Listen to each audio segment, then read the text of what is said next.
Hey, Eagle fans! Your Statesboro Walmart is your one-stop shop for all your Georgia Southern football and game day needs. Pick up your GSU sports gear here. We have t-shirts, hats, tote bags, koozies, stadium bleacher seats, car spirit flags, wall pennants, beads, and more right here at the best prices in town. Also, don't forget we can handle all of your tailgating needs with our great food trays, baked goods, and fresh, high-quality meat, seafood, and chicken.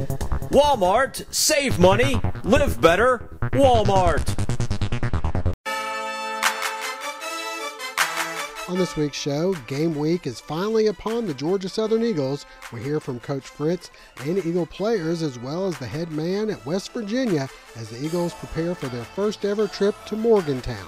All that and more as we welcome you inside the Eagles Nest.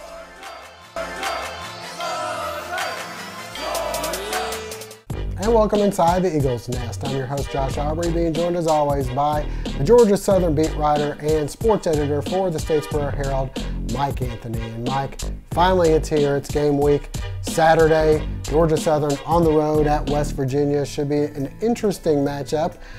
It's tough to tell at this stage how good Georgia Southern is and how good West Virginia is. Both have some key people that they're trying to replace in some big areas, but we get paid to try to give our analysis.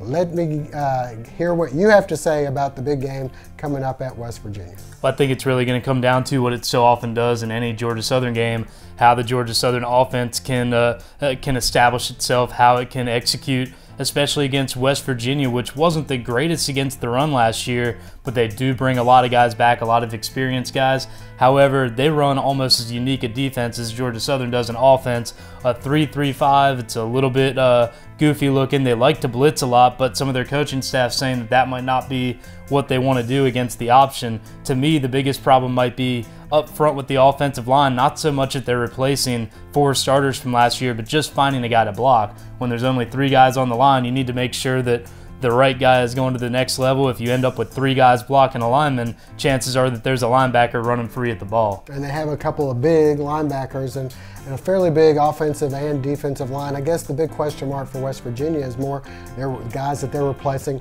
on the offensive side of the ball, because they were pretty prolific, especially through the air last year. And Coach Fritz talked about that and how they returned their 2 biggest rushers from last season. He's convinced it's going to be more of a 50-50 split. During the Big 12 teleconference earlier this week, Coach Holgorsen talking about how the biggest thing for him is throwing out multiple formations, having guys that can play multiple positions, doing a lot of what Georgia Southern does. Just because you see a certain guy go into the game doesn't mean you know exactly what his role is going to be on that play. All right, well, Coach Holgorsen giving Georgia Southern plenty of props in his press conference this week.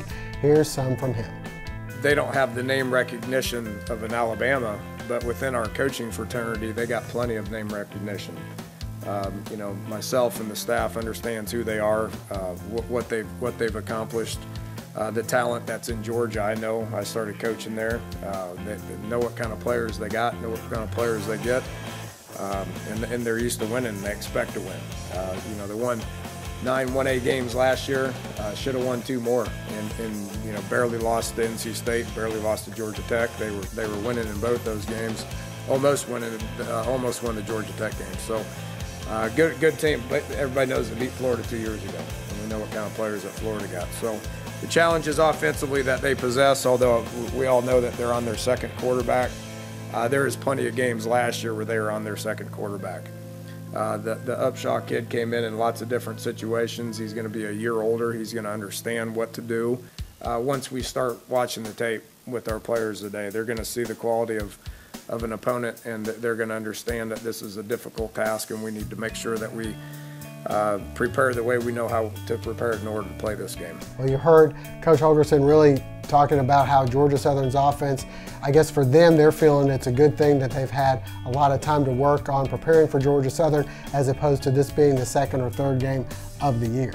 Not only Coach Holgorsen, but also some of the defensive coaches for West Virginia with the same sentiment. They've been at this, looking at film, taking time away from the weight room to put guys through drills, knowing their assignments. They've been doing that since June. I really think that this probably would be looking a lot better for Georgia Southern if it was like the Georgia Tech game last year, where it's the 2nd or 3rd week. They only have 1 week to to prepare for it, but you never know. If they've been going about it wrong, especially with that weird defensive alignment, it could mean that panic sets in after the first couple minutes if Georgia Southern rips off some big plays. Well, the big thing for Georgia Southern is the fact that you mentioned it. They played NC State last year. They played Georgia Tech last year. A lot of these guys were there at the Florida game. Even a few were there when they played Alabama. So there shouldn't be the awe factor when you go into a big venue like this. Although for Fabian Upshaw, first time behind center, we had a chance to talk to him, some of the players, and Coach Fritz about the upcoming matchup. Definitely got to go up there and play tough. They got a really good football team. We've been out here practicing hard every single day, and we just got to take it up there and take it to them. It seems like everybody's on the same page. Everything's rolling right, and even with Fabian starting behind center. Oh yeah, definitely. Faye's going to do a great job. We all have great confidence in him. He played a lot of games last year. He can do just as good a job as Kevin can. So we'll be fine. We expect them to come out and play hard. West Virginia's always been a team to come out and play hard, blue-collar team. So we just got to come out and play as hard as we can, just like now. A lot of teams in this conference score a lot of points. It might mean that you guys have to kind of keep serve. You feel confident about your offense? Yes, sir. We feel very confident about the offense. Feel even more confident about the defense. We got very fast, physical defense this year. So looking forward to see them get out there and make some stops. Very tough. That's what they've been talking about, their defense. So we're gonna have a big, task ahead of us. But I think we've been prepared pretty good. So we'll see what we can do on Saturday. Your first start coming in a big venue. Yeah. I know you played in big games, but is this a little different? Yeah, it's a little different. Starting the game off versus kind of seeing what they have and then going in there and trying to execute. But I'm just excited for the chance, and I'm just ready to go out there and play. Everybody gets wrapped around the whole Power 5 thing. We feel like we compete against anybody at any level. So we feel like we go out there, it's just another game for us. It's just another thing. We got to go out there and just play our hardest against them and be prepared the best we can. You've seen their offense. What do you expect? Pretty fast? Oh yeah, they're going to tempo us, and people are going to expect they're going to run the ball a lot. It's going to be a lot of run game. We're going to have to try to stop that early because they're going to try to come at us. Well, it's going to be a huge challenge for us. They've got an excellent ball club. Played in a bowl game last year against Texas A&M, and very competitive in the Big 12. Very good size, good speed. We're looking forward to it. I think they're probably chomping at the bit for game one, and so are we. Playing NC State, playing Georgia Tech, these guys have had a little bit of the big venue atmosphere. Do you feel like that'll help you guys going in? Yeah, I don't think it'll be a real big deal to them. Probably the biggest thing is the night game. We haven't had a whole lot of those.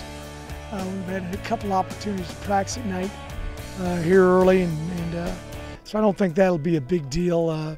Some of these guys have played against, I think, Alabama. Maybe I still got some guys, Georgia.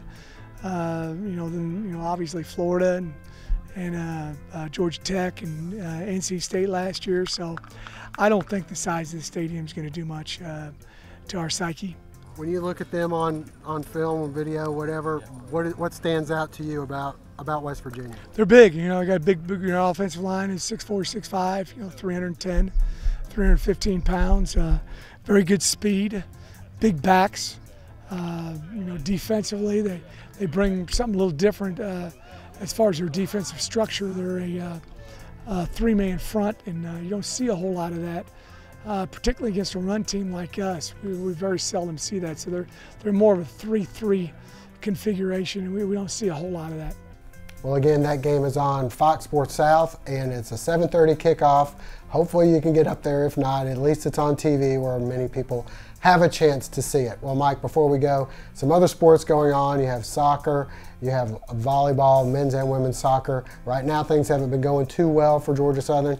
Your thoughts on where they are right now? Well, Georgia Southern, both their soccer teams last year doing probably a little bit better than expected in their first year in the Sun Belt. So far, no wins for either team. The men 0-2, the women 0-3-1, but they have played some very tough out-of-conference competition. I think that they're gearing up for another run through the Sun Belt. I think that they've both got what it takes to get back at least to where they were last year, if not challenge for a title. And as for volleyball, things went south for them last year. 3 or 4 really key injuries.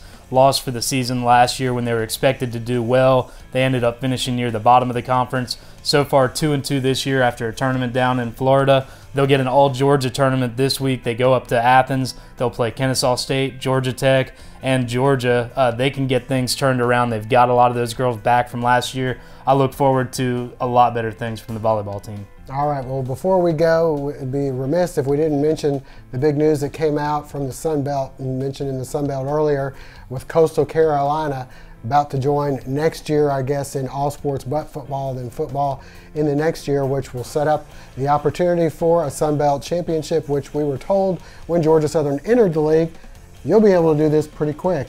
It's maybe 5 years after, but it's good that it's coming. And that we saw last year with the new national championship playoff. The one conference that really got left behind was the Big 12, which didn't have a conference championship game. Obviously, the Sun Belt with a long ways to go before it would ever be mentioned as a conference that's going to send someone to that playoff. But you've seen the notoriety, you've seen the weight that gets put behind a conference champion, and that could make all the difference someday. If Georgia Southern's sitting there with one loss or no losses, could make the difference in sending them to an Access Bowl and getting the school and the conference a lot more of that media money. And be able to shut up some schools down in Louisiana who say, hey, you didn't play any of us. Now you might have a chance to meet in the Sun Belt Championship. We had a chance to talk with Athletic Director Tom Kleinlein about the addition of Coastal Carolina to the Sun Belt. I think Coastal Carolina is a great addition to the league, and it'll be a great rivalry for us and a good partner in terms of football and basketball and some of our other sports. And I think our fans look forward to making a trip up to Conway, South Carolina to play them. How do you see the way they're going to split it up? Well, adding Coastal Carolina definitely is a positive for us in terms of travel.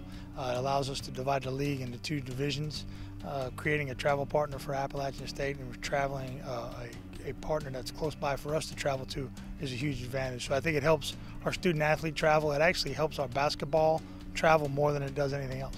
Any thoughts on how many crossover games there'll be? No thoughts on that yet. I know they're going to try to keep as many rivalries as they can within the conferences. And I think as we head into our November meetings, that's going to be the #1 topic of conversation will be future football scheduling with Coastal Carolina now in the league. How important is it for you guys to have at least maybe 3 non-conference games? How many do you think you really need? Well, I think every school is different, in terms of bye games and non-conference games. For us, I like the number of 3. I like 4. I could work as low as 2 if we had to, but I think that'll all get washed out here in the next couple of weeks when we start talking about conference scheduling moving forward. And that'll wrap things up. For Mike Anthony, I'm Josh Aubrey. Thanks for joining us. Hope to see you again next week.